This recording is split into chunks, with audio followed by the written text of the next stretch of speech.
Salam, hörmətli izləyicilər, əziz kimyasevərlər, sizinlə Gəray Əşirovun elfim üçün test toplusundan həll olmaya aid test izahı ilə qarşınızdayıq. İzaha başlamamızdan ilk öncə bu cür videoların davamlı olmasını istəyirsinizsə, kanalımıza dəstək məqsədi ilə abunə olmağı və bəyənməyi xahiş edir. Birinci sualımızda soruşur.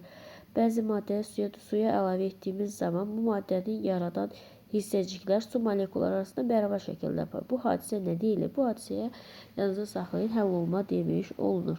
Bu da C variantına uyğun gəlir. Növbəti sualımıza baxırıq. Həll olma deyilir. D variant. Bəzi maddəni suya həll etdiyimiz zaman bu maddənin yaranan hissəciklər su molekulları arasında bərabər şəkildə paylanır. Burada bərabər şəkildə paylanırsa, bu zaman olan yalanan hissəcik məhlul adlanmış olacaq. Cümləni doğru şəkildə tamamlayırsa da həll olan duzlar ilə su qarışıq zaman adi gözlə görmək mümkün olmur. Bu səbəbdən bu qarışıq homogen məhlul. Yanınızda saxlayın, homogeni A variantı. Gözlə görmək mümkün olmur. Ancaq heterogeni isə gözlə görmək mümkün olur. Hansı ifadə doğrudur? Müəyyən tip həll olan maddənin əlavə miqdarı həll ola biləcəyi məhlula doymuş məhlul adlanır. Xeyr, doymamış olmalıydı.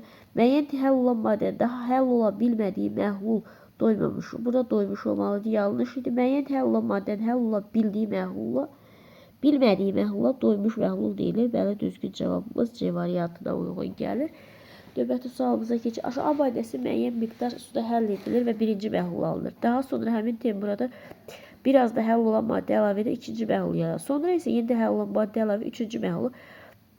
Sonuncu prosesdə əlavə edilən həll olan maddənin bir qismi həll olur, bir qismi isə qabın dibinə çökür. Yadınızda saxlayın ki, müəyyən miqdar həll ola bildiyi məhlul doymamışdı, həll ola bilmədiyi isə doymuşdu. Çökündü, çökürsə artıq doymuşdu. Ona görə də birinci ilə ikinci doymamış, üçüncü isə doymuş ifadədir. Bütün maddə həll olma qabiliyyəti eynidir. Xeyr, bu ifadə doğrudur, yanlışdır. Maddə təbiətidir. Temperatur eynidirsə həll olma qabiliyyəti eynidir. Bu da yanlışdır. Temperatur və təzyiq eynidirsə bütün maddə həll olma qabiliyyəti eynidir. Yanlışdır. Müxtəlif şəraitdə hər bir maddənin özünə məxsus həll olma qabiliyyəti var. Bəli, düzgün cavabımız budur. Cədvəldə bəzi maddələrin müəyyən temperaturda həll olma qabiliyyəti verilmişdir. Həmin temperatur 200 ml suda 100 qram əlavə 100 qram maddə əlavə hansı məhlul və ya məhlula doymuş olar. Burada əlavə etsək, burada 406 olacaq, burada 176 olacaq, burada isə 72. Bizə də doymuş məhlul deyilir. Doymuş miqdar yalnız xörək duzu olmuş olacaqdır. Bu da C variantına uyğun gəlir. Növbəti sualımıza keçərək cədvəldə deyir, bəzi maddələrin müəyyən temperaturda həll olma qabiliyyəti verilmişdir. Həmin temperatur 150 ml suya hər birinin 50 qram əlavə edilərsə hansı məhlul doymuş məhlul alınır. Demək 150-də 50 qram, 100-də yadınızda saxlayın ki, 100-də x-sa 100, 50-də də neçə olacaq? 50. Bunun 50 olmasını tapaq 100-ə görə. Bu da eləyəcək 33 tam 10-da 3-ə. Birə baxdıqda 33 bizə nə deyir? Buradan nə deyir? Buradan doymamış olar. Doymamış olarda baxdıqda gördükcə xörək duzu ilə çay soydasısının burada baxanda diqqətlə doymamış olacaq. Burada yalnız xörək duzu doymamış olacaq. Çünki 100 ml-də bu 36'da digərlərsə doymuş məhlul olacaq. Onun sadəcə xörək duzu. Bu da C variantına uyğun gəlir. 8-ci sualımızda 9'da deyir, verilmiş qabda eyni temperaturda, eyni miqdarda su tökülür. Bu qablar eyni miqdarda A, B, C maddələri əlavə edilir. Təcrübədən sonra sonra sadəcə ikinci qabda doymuş məhlul mövcud olursa hansı ifadə doğrudur?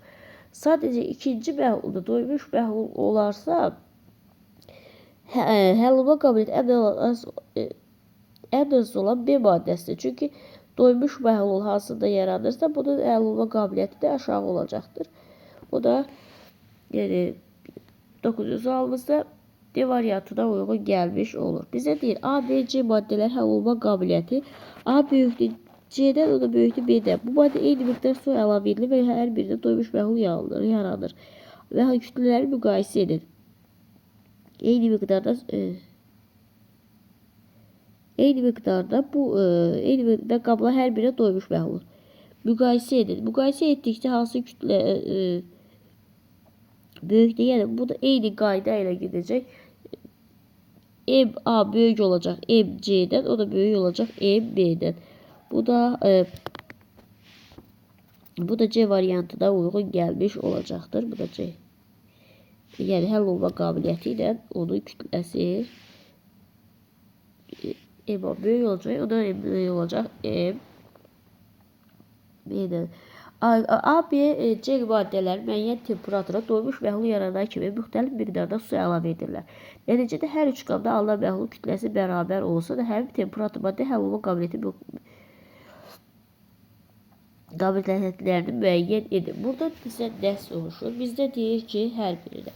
Məsələn, tutalım ki, birincisi nədir? 50 qram müəyyən doymuş məhlul yaranan kimi müxtəlif miqdarda su əlavə edir. Alınan məhlul 50 qram, burada X maddəsi əlavə edilir. 80 qram, bu da 60 qram. Hər üç qabda alınan məhlul kütləsi bərabərdirsə, hər üç qabda məsələn kütlə bərabərdirsə 50. Deməli bu üzərinə tutarım ki, hər birini 100-ə tamamlayaq. 100-ə tamamlasaq, burada 50 qram maddə əlavə etməliyik. Burada 20 qram, burada isə 40 qram maddə əlavə etmiş olaraq. Həmin temperatur maddə həll olma qabiliyyəti müəyyən edin. Həll olma qabiliyyətini müəyyən etdikdə, burada həll olma qabiliyyəti ən yüksək olanı nə olacaq? Birincisi A olacaq. A'dan sonra isə C olacaq. C'dən sonra isə B olacaq. Bu da gördüyünüz kimi uyğun gəlir C variantına. Çünki bu özündə 50 qram su maddə birləşdir. Bu özündə 20, bu isə 40. Və hansı həll olma qabiliyyəti? Ən birinci bu gələcək, sonra bu, sonra isə bu. Natrium nitrat maddəsi müəyyən temperatura 250 ml suda əlavə edərək 450 qram doymuş məhlul hazırlanır. Bu maddə həmin həll olma qabiliyyətini hesablayın. Deməli, doymuş məhlul hazırlanırsa, burada deyəcək 450-dən 250-si çıxacaq 200. Deməli, maddənin həll olma qabiliyyəti 200. Deməli, burada da belə çıxır ki, 200 qram maddə 250 qram həll olursa, X-da da 150 olacaq. Burada da X-a bərabər olacaq 80-ə. Bu da C variantına uyğun gəlmiş olur. 12-ci. Müəyyən temperaturda deyir 40 ml suya xörək duzu əlavə edərək 52,8 qram doymuş məhlul hazırlanır. Həmin həll olma misalını qram bölsün su. Deməli, 52,8-dən 40-ı çıxaq. 52,8-dən 40, 12,8 eləyir. Deməli, onda deyirik ki, 100 qramda X-sa 50 qramda da burada deyir ki, 40 ml. 40-da da X 40-da da 12,8-dir. 12,8 olacaq. Burada da X-ımız bərabər olacaq. Neçəyə? Vurub çıxıb açsaq bərabər 32-yə. Bu da B variantına uyğun gəlir. Müəyyən temperaturda deyir, götürülmüş saya suyun kütləsindən 2 dəfə çox şəkər əlavə edildiyi zaman 150 qram doymuş məhlul yarandı. Həmin məhlul temperaturda həll olma qabiliyyəti. Deməli, şəkər suya onun kütləsindən. Tutalım ki, suyun kütləsini X hesab edəcək, ona əlavə olda şəkərin kütləsini isə 2X istifadə. Və burada da 150 qram doymuş məhlul alınıb. Buradan da X-ımız nəyə bərabərdir? Yəni 3X bərabər 150-yə, X də bərabər olacaq 50-yə. Burada tapdıq 50-dir. Bizə nə soruşur? Həll olma qabiliyyətini hesablayın. Elə burada həll olma qabiliyyəti 50 etmiş olacaq. Bu da 50. İndi deyir ki, həll olma qabiliyyətini hesablayın. Həll olma qabiliyyətini hesablasaq, deməli, bu deməkdir ki,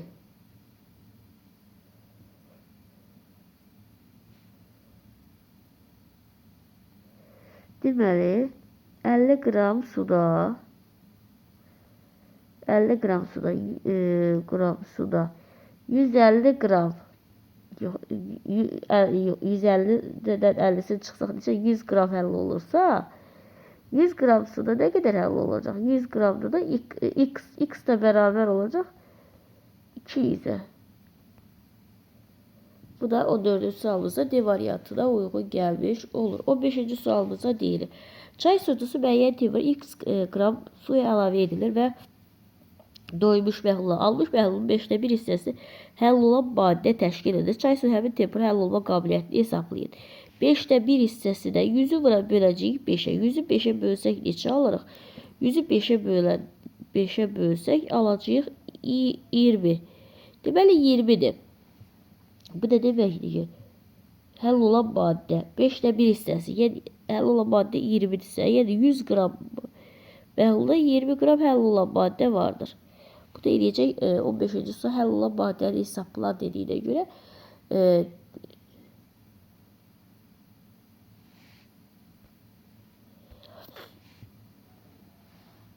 20. İndi gəlib buradan hesablayırıq. 100 qramın 20. 100'dən 20'si çıxsaq neçəsi qalacaq? 80. Deməli 80 qram suda 20 qram düz həll olursa x 100 qram suda nə qədər həll olacaq? X 100'də x-sa x da burada bərabər olur 25'ə.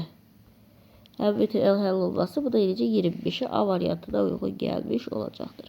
Növbəti sualımızda deyir ki A, B, C maddə 100 qram həll edərək müəyyən temperatur məhlul yaradılmışdır. Maddənin temperatur həll olma qabiliyyəti müəyyən edin. Deməli bunlar hamısı müəyyən qədər üzərinə əlavə etməklə bunun üzərinə 100 qram hər birinə 100 qram müəyyən temperatur doymuş məhlul.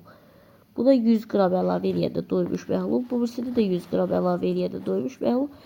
Üçüncüsü də 100. Deməli burada həll olan maddənin kütləsi ilə götürəcəyik. Maddə verilmiş bizim suyun kütləsi ilə. Bu da eləyəcək A böyük olacaq. Yəni suyun kütləsi kiçik olanların qatlığı da böyük olacaq. Suyun A böyük olacaq B'dən, o da böyük olacaq C'dən. Bu da A variantına uyğun gəlmiş olacaqdır. Növbəti sualımızda keçirik. 20 cc temperaturda alüminium xlorid maddənin 300 qramı 50 ml suda həll edilir. Və bu zaman və məhlul almış məhlul haqqında hasifi alüminium xloridin 20 cc temperaturda həll olma qabiliyyəti 32 qram millilitrdir. Deməli, buradan ilk öncə hesablama aparacağıq. Hesablama aparanda necə edəcəyik? 50 ml suda 30 x-dırsa 100'də 32'dir. X da bərabər olacaq 50 idi bu gedəndə 16. Deməli bunun doymuş məhlulu 16'dır. Amma bizdə nə var? Burada 30 qram düz var. Deməli onun 14 qramı eləyəcək? Anla məhlulun 14 qram dəmin dibinə çökəcək olacaqdır. 20 cc temperaturda lityum bromid maddə 300 qram 200 ml suda əlavə edilir və məhlul almış məhlul haqqında hansı ifadə doğrudur? O 20 cc-də 160 qram 100 ml. Deməli 100 ml 160-dırsa 200 ml 320 olmalıdır. Amma burada 300'dür.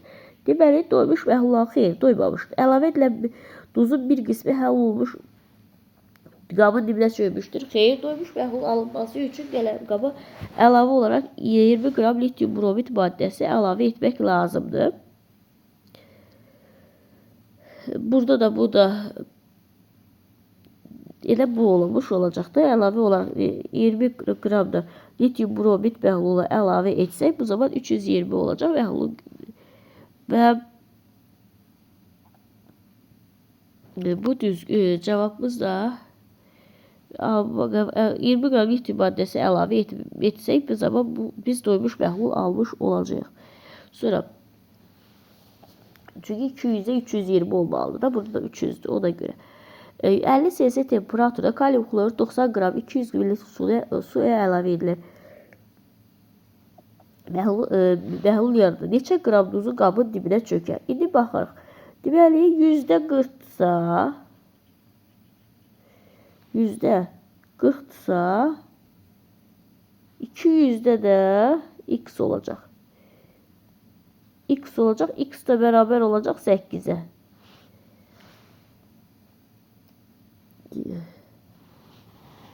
Yox, 8'e yox, 80'e. 80'e beraber olmuştur. Burada da ne deyir? 90 qram. Neçə qram duz dibinə çökər? 80 qram olanda doymuş məhlul. 90'dan 80'e çıxsa 10 qram su dibinə çökmüş olacaqdır. Növbəti sualımıza keçirik. Növbəti sualımıza deyir ki, 20 Selsius temperaturda kalium klorid maddəsi 70 qramı 200 mililitr su əlavə edilir və məhlul yarar. Almış məhlulun kütləsi neçə qram olacaqdır? %34'ü ise 200'de ise 68 olacak. Məhlulun kütləsini soruşduğuna göre bunun üzerine 68 gəlirik. Çünkü qalan ise suyun dibinə çökmüş olacak. 268. Bu da C variantına uygun gelmiş olur. 20. sual. 21. sualımıza değil. 200 cc tempo kalium klor 30 gram 300 gram suya əlavə edilmiş və nəticədə 324 gram məhlul almış. Məhəmməd suya alınma qabiliyyətini hesablayın. Bu 324 ise 324'te 300'ün çıxanda neçəsi qalır? 24'ü.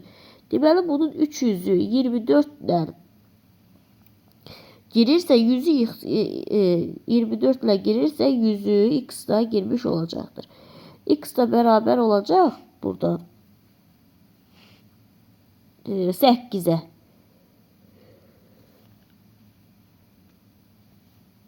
C variantına uygun gelmiş olur. 22. sualımıza deyil. 50 cc temperaturda 40 ml suya 100 gram lityum bromid tuzu əlavə edin. Təcrübəci tuzun müəyyən miqdar qabın dibinə çöktüyünü müşahidə etdi. Bu su çöküntü həmin təhlil etmək üçün qaba neçə gram su əlavə etməlidir? 50 cc temperaturda həll olma qabiliyyəti 200 gram litrdir. Yəni bu deməkdir ki 100 gram maddə 200 mililitrdə həll olur. Mililitr suda 100 gram madde ise 50 gram madde həll olmuş olur. İndi bizə nəyi soruşur? Ki bunun təcrübəsi çöküntü həmin həll etmək üçün qaba neçə gram duz əlavə etməlidir? Deməli 100'də 50 olmalıdır. Amma bizdə də 40'dır. Ona görə də 40'dan 50'dən 40'ın çıxsaq neçə yiyəcək? 10 qalmış olacaqdır. Sonra növbəti sualımıza keçirik. Növbəti sualımızda bizdən nəyi soruşur? 50 cc temperaturda maddənin 90 qramı 200 ml suya əlavə edilir və məhlul yaradılır. Yaranmış çöküntü həll etmək üçün qaba neçə qram su əlavə etməlidir? Deməli 200 ml suda bu deməkdir ki 200 ml 80 gram həll olmalıdır. Amma burada doymuş məhlul alır. 90'da 80'in çıxsa neçəsi qalacaq? 10. Deməli burada 10 gram maddə suyun dibinə çökmüş olacaqdır. Və bu deyir ki, burada götürək, neçə gram su əlavə etmək lazımdır. Deməli 40'da